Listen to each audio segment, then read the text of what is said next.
riskli bebek takibi, erken doğan bebek takibi. Daha önce de konuşmuştuk.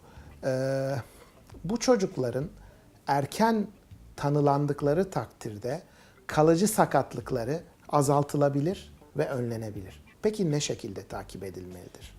Mutlaka bir çocuk nöroloğu tarafından 3 ay aralarla mutlaka gelişimsel değerlendirmeleri tekrar tekrar yapılarak gerek fizik tedavi, gerek bireysel tedavi, gerek nöro gelişimsel tedavi yöntemleriyle tedavileri başlatılabilir. Ama bir tedaviye başlayabilmek için önce onun tespit edilmesi, anormalliğin, gecikmenin tespit edilmesi gerekir. O yüzden riskli bebeklerin mutlaka, daha önce saydığımız riskli bebeklerin mutlaka 2 yaşına kadar 3 ayda bir çocuk nöroloğu tarafından izlenmesi büyük fayda sağlayacaktır.